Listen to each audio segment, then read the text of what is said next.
Hello and welcome to Lemon Studios, where we talk anything and everything entertainment. I'm of course Lemon himself, Zeke Limon, and this is my review for The Unbearable Weight of Massive Talent, starring Nicolas Cage and Pedro Pascal. Nicolas Cage plays Nicolas Cage, as he is, at his he plays Nicolas Cage now, pretty much where a lot of people think he is, like where he does a lot of straight to streaming movies. But he is wanting to do that one role that really sets him back on the map, not that he left anywhere. And Pedro Pascal plays a millionaire who wants Nicolas Cage to come over to where he lives to be at his birthday party, and also some other things pursue as well. And then once they get together, it's just pure fun throughout the whole entire time. This is the type of movie that just puts a smile on your face. You just have a good time with it. If you're a Nicolas Cage fan, I do not see you not having a good time with it at all. If you're not a Nicolas Cage fan, then you probably won't see this movie anyway. But I do think there is something that you can have fun with within this as well, because Nicolas Cage makes fun of himself quite a bit in this movie, which I think is it's a really fun thing when an actor does that. He's not afraid to poke fun at himself. I am a huge Nicolas Cage fan, so I just loved all the little Easter eggs and things that they did with him in this film. I will say the beginning of this movie is not as fun as the rest of it. Not that it's not good. There's still engaging stuff, like with Neil Patrick Harris's character and some of the family dynamics as well. So they really set up where Nick is at in his life, and where, some people think Hollywood actors are in the brain. Also, there is this story, like you see that there's a younger Nicolas Cage, like where he doesn't have the beard and all that, and he has a jacket. And that is not really a character per se. Like, he makes a few scenes in the movie, but he's like more like the inside the brain of Nicolas Cage. And it's really interesting how they use that into the storyline, and once you get what it is, you really appreciate it a lot more.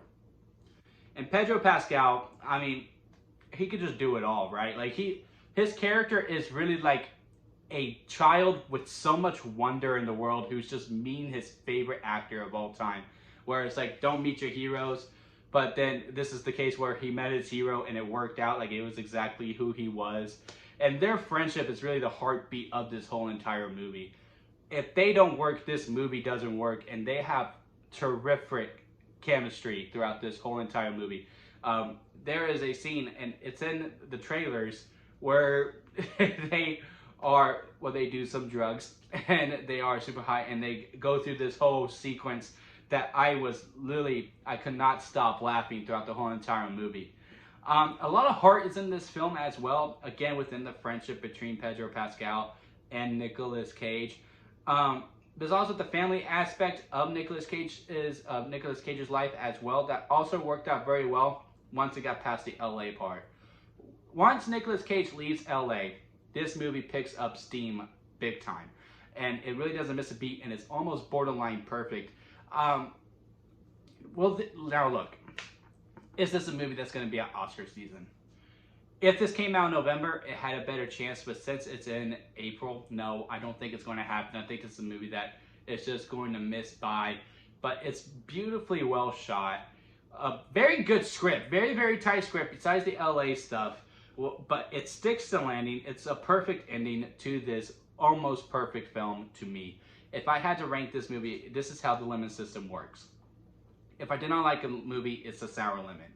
If we didn't like it, but hey, there's some good to it, because we are a positive channel around here, then it's an expired store-bought lemonade.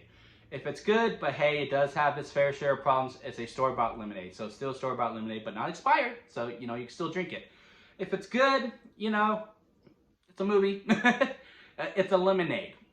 And if it's very good with some very, very minor nitpicks to it, it is a freshly squeezed lemonade.